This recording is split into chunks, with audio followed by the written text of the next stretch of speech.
दोस्तों आज मैं डेड स्नो 2 मूवी को एक्सप्लेन करने वाला हूँ। मैंने इसका पिछला पार्ट ऑलरेडी एक्सप्लेन कर दिया है। अगर आपने वो नहीं देखा है तो डिस्क्रिप्शन में दी गई पहली लिंक से आप वो देख सकते हैं या फिर आपको आई बटन पर वो वीडियो मिल जाएगी। Now let's explain this movie. तो इस मूवी की शुरुआत ठीक उसी जगह से होती है जहाँ इसका पिछला पार्ट खत्म हुआ था। केवल मार्टिन ही उन ज़ॉम्बी से जिंदा बच पाया था। वो कार को स्टार्ट करने लगता है, तभी हेडजॉग अपने कुछ और ज़ॉम्बीज के साथ वहाँ पर आ जाता है। उसके ज़ॉम्बीज कार पर चढ़ने लगते हैं। फिर मार्टिन किसी तरह कार को स्टार्ट कर देता है और उन्हें नीचे गिरा देता है, लेकिन हेडजॉग अभी भी कार में लटका हुआ था। मार्टिन अब कार को तेजी से भगाने लगता है, तभी रास्ते में एक ट्रक सामने से आने लगता है और वो हेडजॉग को हिट कर देता है। हेडजॉग का हाथ कट कर मार्टिन की कार में गिरता है। फिर मार्टिन उस सिक्के को अपनी कार से फेंक देता है और खुश होने लगता है क्योंकि अब वो यहाँ से बचकर जा रहा था। इसके बाद वो यहाँ से निकल जाता है। इधर ट्रक ड्राइवर हेडजॉग को चेक करने जाता है। वो उसे एक इंसान समझकर सीपीआर देने लगता है, लेकिन हेडजॉग जाग जाता है और उसके मुंह को ही काट लेता है। फिर बाकी के ज़ॉम्बीज वहां जाते हैं और उसे मारकर खाने लगते हैं। इसके बाद हेडजॉग रास्ते में पड़े हुए उस सिक्के को उठा लेता है। दूसरी तरफ मार्टिन कार को काफी तेज चलाने लगता है। अब उसे कमजोरी की वजह से नींद आने लगती है। इस वजह से उसका एक्सीडेंट हो जाता है और कार बर्फ में जा गिरती है। इधर हेडजॉग अब सिटी की तरफ देखने लगता है, यानी अब वो सिटी में तबाही करने वाला था। सीन शिफ्ट होता है और हम देखते कि मार्टिन अब हॉस्पिटल में एडमिट है। जब उसे होश आता है तो पुलिस उससे पूछताछ करने लगती है और उससे उसके दोस्तों के बारे में पूछती है कि वो कहाँ पर हैं। अब मार्टिन कहता है कि क्या पुलिस ने उन क्रीचर्स यानी ज़ॉम्बीज को नहीं देखा, उन्होंने ही मेरे सब दोस्तों को मार दिया है। जब ऑफिसर बताता है कि उन्हें सबकी लाश मिल चुकी है और हैना को एक कुल्हाड़ी से मारा गया है, इस पर तुम्हारे ही फिंगरप्रिंट हैं। अब ऑफिसर को लगता है कि सबका मर्डर मार्टिन ने ही किया है, इस वजह से उन्होंने उसे बेड पर ही हथकड़ी लगा रखी है। ऑफिसर उसकी किसी बात पर यकीन नहीं करते। वो उससे कहते हैं कि तुम्हारे यहाँ से निकलने के बाद तुम जेल में ही होगे। फिर डॉक्टर उसे बताते हैं कि ऑपरेशन में उन्होंने तुम्हारे कटे हुए हाथ को जोड़ दिया है जो उन्हें कार में मिला था, लेकिन मार्टिन जानता था कि उसने तो खुद ही अपना हाथ काटा था। वो समझ जाता है कि यह हाथ हेडजॉग का ही है, इसे डॉक्टर ने उसकी बॉडी के साथ जोड़ दिया। वो डॉक्टर से कहता है कि ये मेरा हाथ नहीं है बल्कि ये हाथ एक शैतान का है। तभी हेडजॉग का हाथ उसके काबू से बाहर होकर ऑफिसर और डॉक्टर पर अटैक करने लगता है। मार्टिन कहता है कि मैं ये नहीं कर रहा। फिर ऑफिसर उसे किसी तरह बेड पर लिटा देते हैं और उसे इंजेक्शन लगाकर बेहोश कर देते हैं। इधर एक ओल्ड लेडी जब अपने घर से बाहर कुछ काम करने आती है और उस लेडी का हस्बैंड अंदर पेपर पढ़ रहा होता है, तभी उसके हाथों में उसकी वाइफ का कटा हुआ सर आ जाता है। इससे देखकर वो काफी डर जाता है। इसी बीच उसके सामने हेडजॉग आ जाता है, यानी उसी ने इसकी वाइफ को मारा था। फिर हेडजॉग उस आदमी को हथौड़े से अटैक करके बुरी तरह से मार देता है। इसके बाद हम एक ज़ॉम्बी डॉक्टर को देखते हैं जो हेडजॉग का ही गुलाम था। वो मार्टिन के कटे हुए हाथ को लेकर आता है। ये मार्टिन का वही हाथ होता है इसे उसने पिछली मूवी में खुद ही काट लिया था। अब हम देखते कि मार्टिन का हाथ खुद ही हेडजॉग के साथ जुड़ रहा है। हाथ जुड़ने के बाद हेडजॉग अपने सैनिकों के साथ एक कब्रिस्तान में आ जाता है जहां वॉर में मारे हुए जर्मन सैनिकों को दफनाया गया था। यहाँ आकर हेडजॉग उन मरे हुए सैनिकों को वापस से जिंदा करने की कोशिश करता है और जमीन में पंच मारता है, लेकिन उसका कोई फायदा नहीं होता।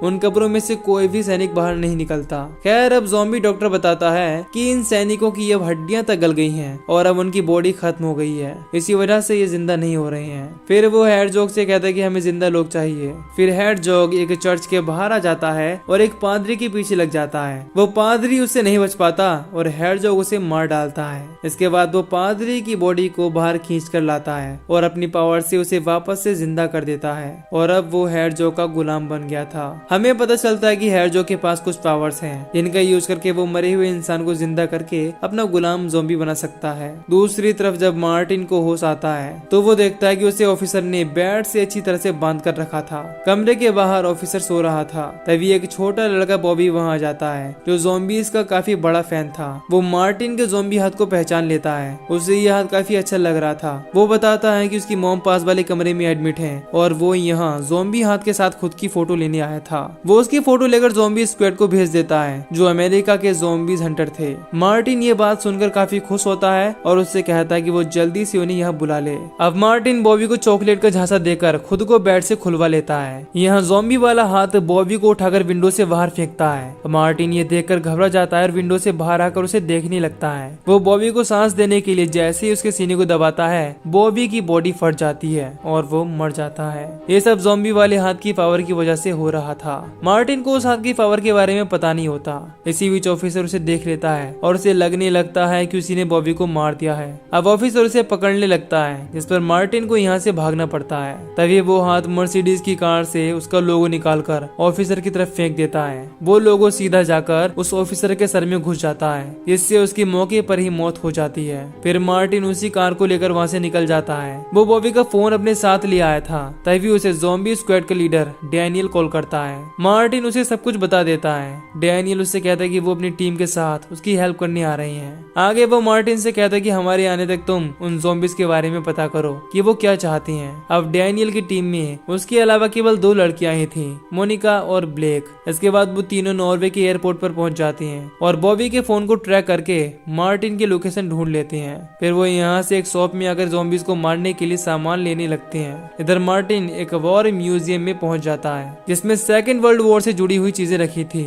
यहाँ पहुंचकर वो एक अखबार में देखता है कि पुलिस ने अब उसे एक वांटेड बना दिया है और उसे ही अपने दोस्तों का कातिल माना है। तभी हम देखते हैं कि हेरजॉग भी यहाँ पहुंच जाता है और दूर से इस म्यूजियम को देख रहा है। मार्टिन अंदर आकर यहीं के एक वर्कर ग्लेन से उन्हीं जर्मन सोल्जर के बारे में पूछने लगता है, लेकिन ग्लेन उसे अखबार में देखकर पहचान लेता है। फिर मार्टिन उसे पकड़ लेता है और उसे मदद करने को कहता है। इसके बाद ग्लेन उसे हेरजॉग की हिस्ट्री दिखाने लगता है, जिसमें पता चलता है कि हिटलर ने खुद ही उसे नॉर्वे के एक टालवी गांव को डिस्ट्रॉय करने का ऑर्डर दिया था, लेकिन गांव पहुंचने से पहले ही ऑक्सफिजूड के लोगों ने उस पर हमला कर दिया। अब मार्टिन समझ जाता है कि जो ऑर्डर हेरजॉग उस टाइम पर पूरा नहीं कर पाया था, वो उसे अब पूरा करना चाहता है और वो टालवी गांव को डिस्ट्रॉय करने जाने वाला है। लेकिन जब मार्टिन मैप चेक करता है तो पता लगाता है कि ये म्यूजियम टालवी गांव के रास्ते में थे और इसी वजह से ही हेरजॉग यहाँ आ रहा था। तभी उन्हें बाहर से लोगों के चिल्लाने की आवाज आने लगती है। वो देखते हैं कि वहाँ हेरजॉग अपने सोल्जर्स के साथ पहुंच चुका है। वो सब लोगों पर अटैक कर रहे हैं। तभी वो सोल्जर्स एक आदमी की आंत बाहर निकाल कर उसके जरिए बस का फ्यूल टैंक में भरने लगते हैं। अब ग्लेन ये देखकर विंडो पर ही उल्टी कर देता है। हेरजॉग मारे हुए लोगों को वापस से जिंदा करने लगता है। इसके बाद वो उसकी फौज में शामिल हो जाए। इसके बाद हेरजॉग म्यूजियम के अंदर आ जाता है। उसके सोल्जर्स वहाँ के सामान को लेते हैं। साथ ही हेरजॉग तालवी गांव जाने का मैप भी ले लेता है। उनसे बचने के लिए मार्टिन और ग्लेन सोल्जर्स के कपड़े पहनकर वहीं सैल्यूट बने हुए थे। अब ज़ॉम्बीज उन्हें नहीं पहचान पाते और वहाँ से जाने लगते हैं। उनके जाने के बाद वो दोनों म्यूजियम से बाहर आकर देखते हैं कि हेरजॉग के जिंदा करे हुए लोग ज़ॉम्बी बनकर घूम रहे हैं। अब मार्टिन उसी ज़ॉम्बी हाथ से उन पर अटैक करने लगता है और आसानी से उन ज़ॉम्बीज को मार देता है। वो अब उस हाथ की पावर्स को कंट्रोल करना सीख गया था। अब वो एक मरे हुए आदमी की आंखों को उसी हाथ से बंद कर देता है। उसके ऐसा करने से वो आदमी जिंदा हो जाता है, यानी हेरजॉग की तरह वो भी मरे हुए लोगों को जिंदा कर सकता है उसी हाथ की मदद से। अब मार्टिन उस आदमी को जिंदा देखकर डर जाता है और उसे मार देता है। मार्टिन अब फिर से उस पर हाथ रखता है और देखते ही देखते वो वापस से जिंदा हो जाता है, लेकिन वो ज़ॉम्बी इन पर अटैक नहीं करता। तभी वहाँ डैनियल आ जाता है और कुल्हाड़ी से अटैक करके उस ज़ॉम्बी को मार देता है।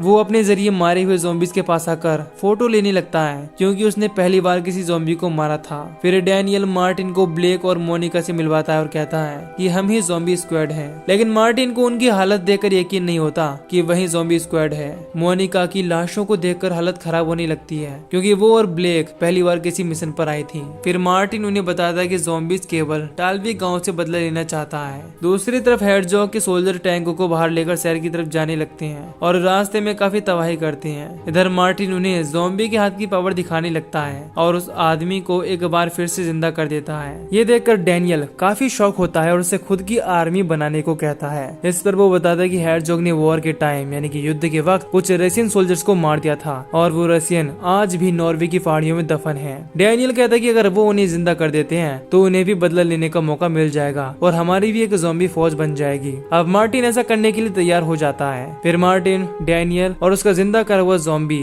रशियन को जगाने के लिए निकल जाते हैं और मोनिका, ग्लेन और ब्लेक से हेरजॉग और उसके सोल्जर्स का ध्यान भटकाने को कहते हैं, जिससे उन्हें अपना काम करने के लिए कुछ और टाइम मिल जाए। दूसरी तरफ हेरजॉग के सोल्जर्स शहर के अंदर घुसकर काफी लोगों को मार देते हैं। पुलिस भी म्यूजियम पर पहुंच जाती है, लेकिन उन्हें समझ नहीं आ रहा था कि यहाँ चल क्या रहा है। इधर मोनिका और ब्लेक डिसाइड करते हैं कि उनमें से कोई एक जाकर ज़ॉम्बीज का ध्यान अपनी तरफ करेगा और उन्हें कीचड़ में फंसा देगा, जिसके बाद बाकी के 2 लोग उन्हें बॉम्ब से उड़ा देंगे। फिर उनमें से ग्लेन ज़ॉम्बीज का ध्यान हटाने के लिए तैयार हो जाता है, क्योंकि उनमें सिर्फ वही था जो इस एरिया को अच्छे से जानता था। फिर ग्लेन उनके सामने जाता है और उनका ध्यान अपने पीछे कर लेता है, लेकिन हेडजॉग उसकी चाल को समझ जाता है और अपने कुछ ही सोल्जर्स को उसके पीछे भेजता है। अब जो ज़ॉम्बीज उसके पीछे लगे थे, मोनिका और ब्लेक उन पर बॉम्ब फेंककर मार देते हैं। अब वो तीनों ज़ॉम्बीज को मारकर काफी खुश होते हैं। तभी हेडजॉग टैंक को उनकी तरफ कर देता है और उन पर अटैक करने लगता है। काफी बार वो उन पर बॉम्ब से फायर करता है। उसे लगता है कि वो मर गए होंगे, लेकिन वो तीनों अभी जिंदा थे। खैर हेडजॉग उन्हें मरा समझकर वहाँ से आगे जाने लगता है। दूसरी तरफ मार्टिन की कार एक गड्ढे में फंस जाती है। फिर वो उसी ज़ॉम्बी को टायर के नीचे रखकर कार को बाहर निकाल लेते हैं। इन सब में उस ज़ॉम्बी की हालत भी खराब हो जाती है। इसके बाद वो उस जगह पर पहुंच जाते हैं जहाँ वो रशियन दफन थे। फिर मार्टिन उस हाथ का यूज